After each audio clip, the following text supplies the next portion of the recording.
Ok, então agora vamos iniciar a apresentação, né, da Luara Vieira Guimarães, né, segundo período do curso de Biotech, né, para falar sobre biologia do desenvolvimento. Vamos lá, Luara, você está com a palavra. Obrigada. Boa tarde, eu sou a Luara, como o Francisco falou, estou no segundo período do curso de Biotech, e esse capítulo da Biologia do Desenvolvimento que eu estudei fala sobre a genética do desenvolvimento, especificamente da expressão gênica diferencial. O estudo da genética do desenvolvimento surgiu com cientistas que entendiam tanto de embriologia quanto de genética. O principal dilema desse estudo era: como é possível a diversidade de tipos celulares, sendo que derivam de uma única célula? Essa célula seria a do meio, que é o zigoto, que é a célula já fecundada. Para responder essa pergunta, vale a pena lembrar que cada núcleo de célula somática tem o mesmo conjunto de genes que todos os outros núcleos somáticos. Isso seria a equivalência genômica. Mas a resposta para a pergunta está na expressão gênica diferencial, que é cada célula expressar uma parte do gene específica como um todo. Ou seja, é o processo em que as células passam a ter uma combinação única de genes ativos ou expressos. Isso quer dizer que, por mais que possuam o genoma completo, apenas uma parte fica ativa e o resto permanece inativo. Existem alguns mecanismos que podem diferenciar essa expressão gênica diferencial. Isso começa na divisão do zigoto monocelular, que depois das diversas divisões encontra-se diferenças na expressão gênica. Além disso, mecanismos que regulam a produção e o processamento do RNA e a síntese e modificação das proteínas também levam a diferentes expressões gênicas. Essa imagem é só uma representação de uma proteína, que é um processo regulado pela expressão gênica que eu vou falar mais à frente. Existem três postulados sobre a expressão gênica diferencial. O primeiro fala que cada núcleo de célula somática contém o genoma completo em termos moleculares. Isso quer dizer que o DNA de todas as células diferenciadas é idêntico. O segundo postulado fala que os genes não usados em células diferenciadas não são destruídos nem mutados. Eles mantêm o potencial de serem expressos. E o terceiro postulado fala sobre apenas uma pequena porcentagem do genoma é expressa em cada célula, e apenas uma porção de RNA sintetizado em cada célula é específico para aquele tipo celular. Então, a produção dos RNAs é diferente em cada tipo celular. A expressão gênica pode ser regulada por vários níveis, de forma que diferentes tipos celulares sintetizem diferentes conjuntos de proteínas. A transcrição gênica diferencial regula quais genes nucleares são transcritos em RNA nuclear. O processamento seletivo de RNA nuclear regula quais dos RNAs transcritos ou quais partes dos RNAs são capazes de entrar no citoplasma para se tornar RNA mensageiro. A translação seletiva de RNA mensageiro regula quais dos RNA mensageiros no citoplasma são traduzidos em proteínas. E a modificação diferencial de proteínas regula quais proteínas poderão permanecer e funcionar na célula. Alguns genes, como os que codificam as subunidades da proteína globina, da hemoglobina, eles são regulados por todos esses níveis. Essa imagem é uma imagem representativa de um processo de produção de proteína E eu vou falar sobre os conceitos de exons e introns mais na frente, e sobre a posição 5 e 3, que é muito importante no RNA. O dogma central refere-se a uma sequência de eventos que permite o uso e a transferência de informação para produzir as proteínas de uma célula. A ordem sequencial dos nucleotídeos na dupla fita de DNA fornece a combinação precisa dos aminoácidos necessários para a fabricação das proteínas específicas. Essa combinação de nucleotídeos é chamada de código informativo. As proteínas não são feitas diretamente das bases de DNA. A informação que está contida na sequência de DNA é copiada em um polímero de fita simples de moléculas semelhantes, que seria o RNA nuclear. Esse processo de cópia é o chamado de transcrição. O RNA nuclear que foi transcrito possui a informação para codificar uma proteína, mas ele também possui informações não codificantes para a proteína. Por isso, ele passa por um processo de um processamento que retira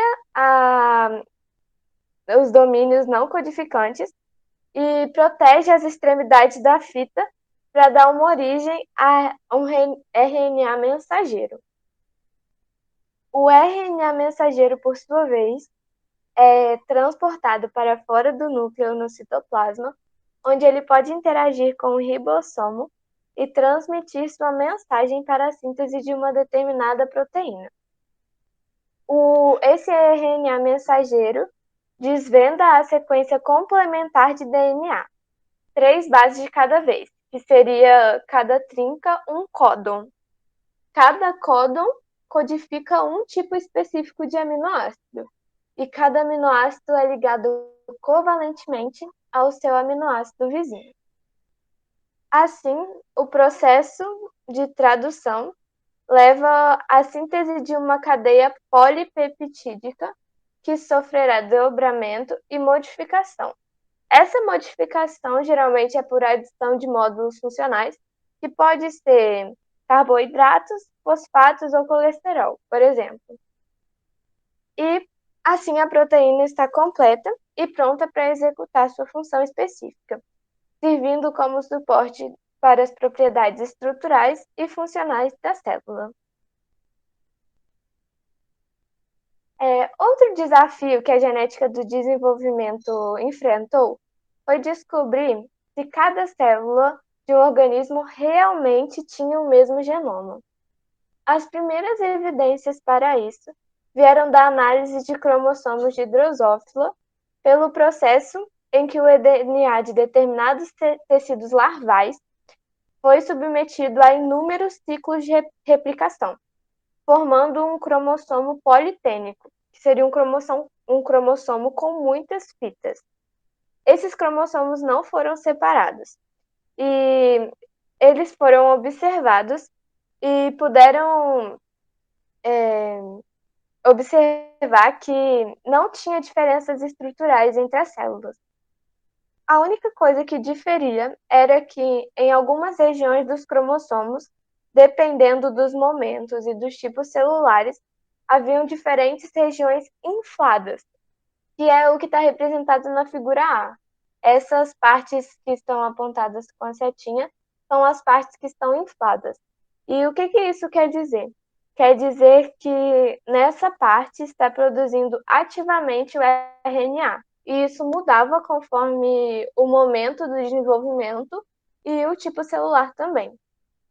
Já na imagem B, está representado o RNA mensageiro expresso no gene OD-skipped em diferentes estágios do desenvolvimento. A imagem de cima está no estágio 5 e a imagem de baixo está no estágio 9, e isso é para comparar como que o RNA mensageiro é expresso de diferentes formas em diferentes fases do desenvolvimento, assim como os genes ativos que está representado na imagem A. O teste para saber se o núcleo de uma célula diferenciada sofreu restrição funcional irreversível é ter aquele núcleo gerando qualquer outro tipo de célula diferenciada do corpo. Se cada núcleo celular é idêntico ao núcleo do zigoto, isso deveria dizer também que cada um é capaz de direcionar o desenvolvimento completo de um organismo. A primeira demonstração que o núcleo de uma célula adulta somática de mamífero poderia sim direcionar o desenvolvimento do animal inteiro só veio quando a ovelha Dolly foi clonada. Esse processo foi feito por meio da retirada de células da glândula mamária de uma ovelha gestante e as colocaram em cultura. Essa cultura era um meio muito específico que foi formulado para manter os núcleos celulares no estágio de diploide intacto. Isso só seria possível se eles deixassem as células no estágio G1, que é o estágio de repouso. Depois, os pesquisadores retiraram ovócitos de uma estirpe diferente de ovelha, que está até representado na imagem, que são duas ovelhas de estirpes diferentes. E esses ovócitos tiveram os seus núcleos retirados. Eles tinham que estar em uma fase específica, que é a segunda metáfase meiótica, porque eram os estágios onde eles geralmente eram fecundados. Assim, eles juntaram o ovócito sem o núcleo e a célula doadora por meio de pulsos elétricos. Esses pulsos elétricos serviram para desestabilizar as membranas e assim facilitar a fusão das células.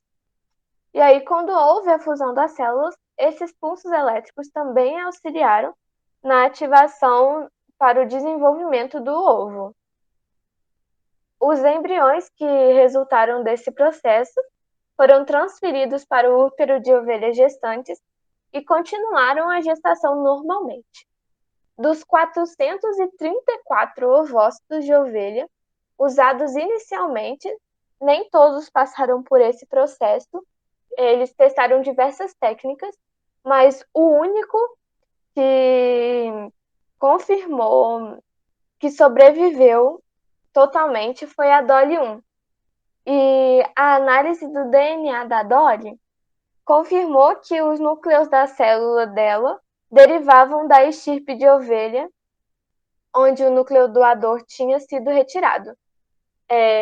Mas não foi o único processo que os cientistas utilizaram, porém foi o único que teve sucesso.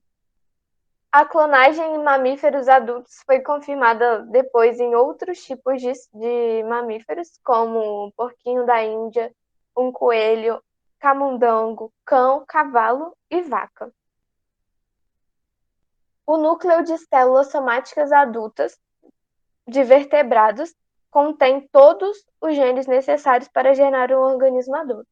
No processo, nenhum gene necessário para o desenvolvimento se perdeu ou foi mutado nessas células somáticas, o que confirma que a tese inicial de saber se, por ter o mesmo genoma, cada célula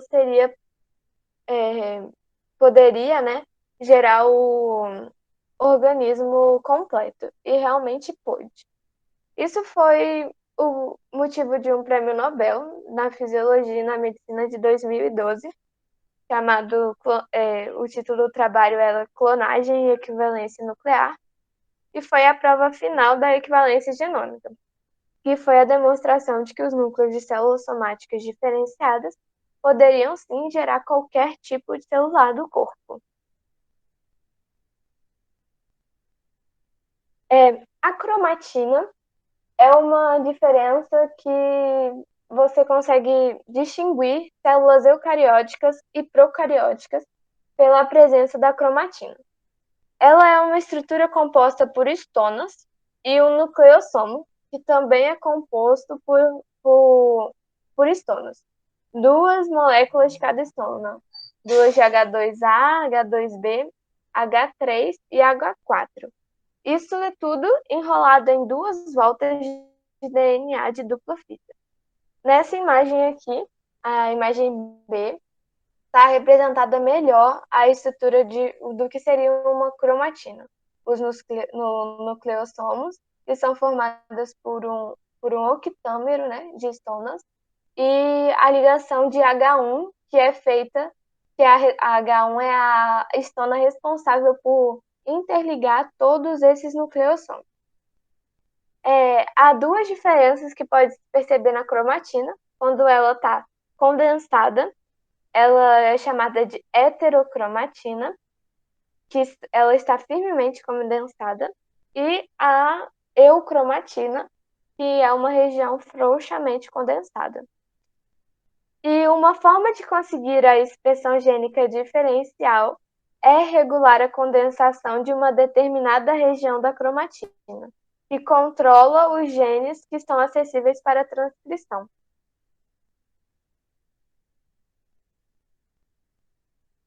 As histonas são moléculas fundamentais porque os estudos mostram que elas parecem ser responsáveis tanto por promover como por impedir a expressão gênica. A repressão e a ativação da expressão gênica pode ser controlada em grande parte por modificação nas caudas das histonas H3 e H4. Essas modificações geralmente consistem na acetilação, que seria a adição de grupos acetil, feito pelas acetiltransferases, que esse processo neutraliza a carga básica da lisina e afrouxa as histonas. Isso ativa a transcrição. O processo inverso, que seria retirar o acetil das caudas, isso é feito pelas desacetilases, impede a transcrição, né? O que seria o esperado, um ativa e o outro impede. Outro processo que também pode interferir na expressão gênica é a metilação das histonas, que é a adição de grupos metil nas caudas pelas metiltransferases, e esse processo ativa a transcrição. Então, seu processo inverso desativa a transcrição.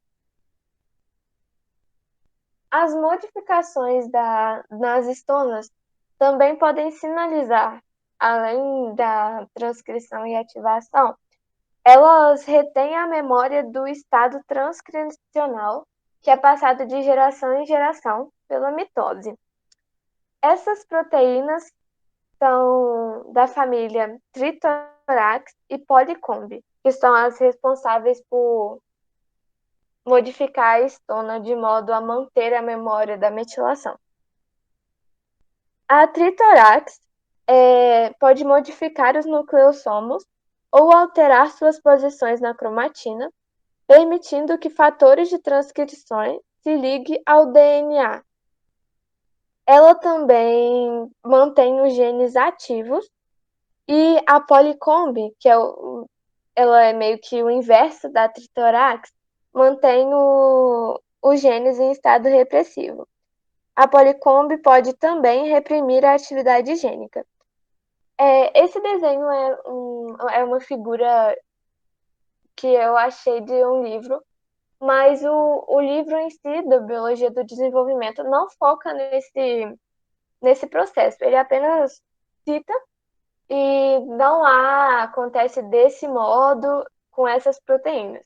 Mas eu achei essa figura muito interessante, que ela mostra como as proteínas Tritorax e Polycomb podem ativar os genes da expressão gênica ou reprimir. O azulzinho, que está escrito TRX, é a Tritorax, e a PRC2 e PRC1 são as Polycomb.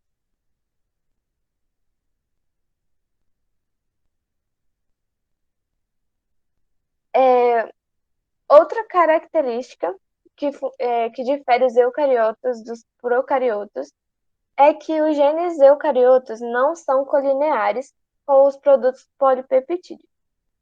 Em vez de serem colineares, A cadeia simples de ácido nucleico do RNA mensageiro vem de regiões não contínuas no cromossomo. E isso representa as regiões exons e introns. Os exons são as regiões do DNA que codificam partes de uma proteína. E os introns não tem nada a ver com a sequência de aminoácidos da proteína, mas eles estão entre os exons.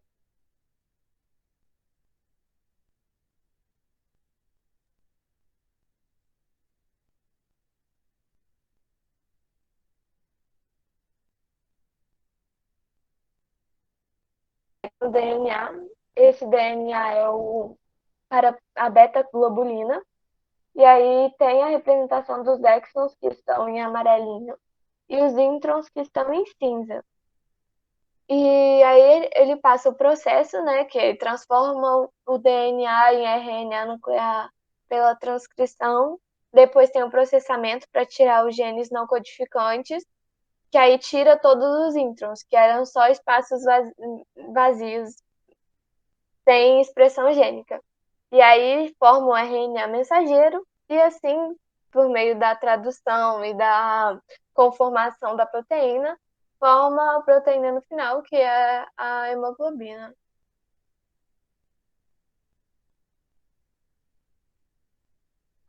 E aí, as sequências regulatórias podem. Uma coisa que eu esqueci de falar. Nesse slide não está representado o 5 e o 3, mas por convenção, amontante ou ajustante quer dizer as direções 5 e 3 especificadas em relação ao RNA. E o promotor está, por exemplo, você falar o promotor está a montante do gene, é dizer que ele está perto de ou antes de da extremidade 5. Então, sempre que tiver a expressão a montante, quer dizer que está antes da extremidade 5. Eu acho que mais na frente vai ter um exemplo e aí eu mostro direitinho.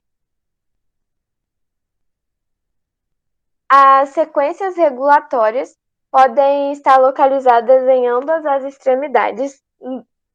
Pode estar localizado nas extremidades do gene ou no interior do gene. O que eu estava falando é que as sequências regulatórias da expressão gênica podem estar localizadas nas extremidades do gene ou no interior.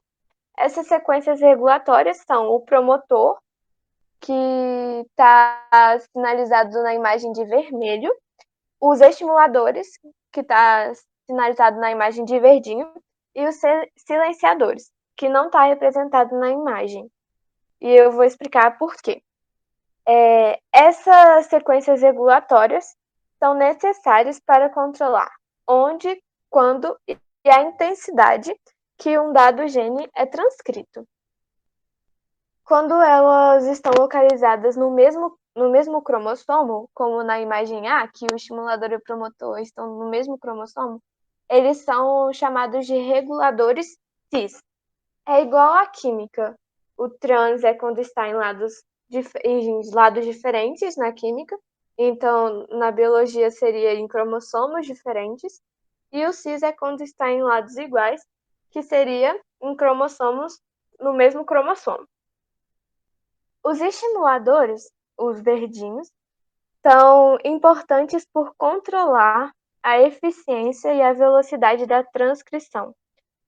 E a transcrição é feita por um dado promotor, que é o vermelhinho. As sequências de DNA, chamadas de silenciadores, podem impedir o uso do promotor e inibir a transcrição gênica. Por isso que eles não estão representados na imagem, porque os silenciadores eles só impedem o uso do promotor e inibem a transcrição. Pode passar.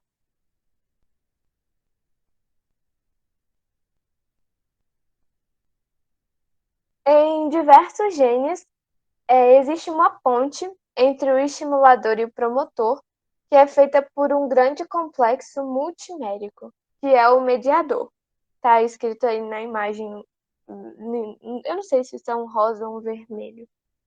Essa ponte forma o complexo de pré-início no promotor. O mediador ajuda na criação de uma alça de cromatina, aproximando os estimuladores dos promotores. Essa alça de cromatina é estabilizada pela proteína coenzima, que se envolve à volta de porções dessa alça como um anel. Então, tipo assim, nesse desenho não está expresso detalhadamente a cromatina, mas no próximo slide vai ter um desenho que vai estar melhor. Essa alça que é formada, que está representada do lado esquerdo, ela é formada de anéis de cromatina que vão apertando para que o estimulador e o promotor se aproximem. Aí pode passar, Francisco. Aí nessa imagem dá para ver melhor. Na quarta imagem tem um círculo vermelho na alça, que é exatamente onde forma o anel de cromatina para aproximar o estimulador do promotor. Os estimuladores, eles geralmente ativam apenas os promotores que estão ligados em cis, ou seja, só ativa o promotor que está no mesmo cromossomo. E assim eles são chamados de reguladores cis. Devido ao dobramento do DNA, os estimuladores também podem regular genes a maiores distâncias, que aí eles vão ser chamados de estimuladores trans. Os estimuladores não precisam estar no lado 5 do gene e podendo estar também no lado 3 do RNA mensageiro e também podem estar localizados nos introns, que são aqueles locais que eu falei que ficam entre os exons, que geralmente não estressam a atividade gênica. Em cada célula, o estimulador é associado a diversos fatores de transcrição que ligam os reguladores no nucleossomo e no complexo mediador. Nessa imagem, quando a formação do complexo mediador, dá para perceber que o estimulador e o promotor eles vão se aproximando cada vez mais. E eles podem formar dois processos. Eles podem tanto pausar a transcrição, quanto ativar a transcrição, que seria o elongamento do DNA. Pode passar.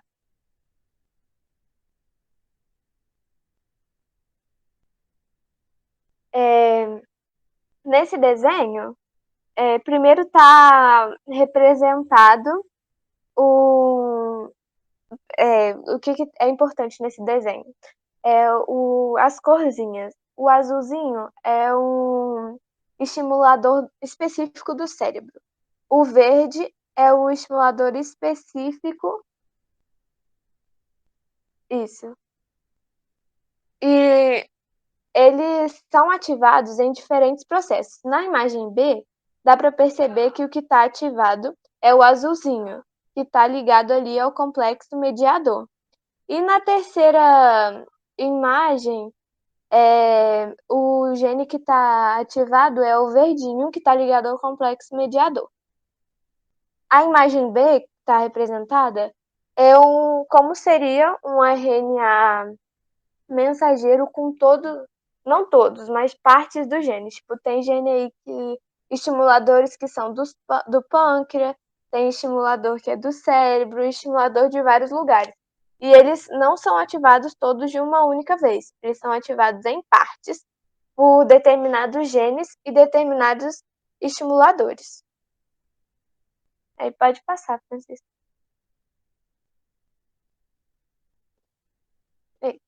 É isso. Esse capítulo foi um pouco mais denso do que o normal, porque ele tinha muitos conceitos e coisas que para mim foram muito novas.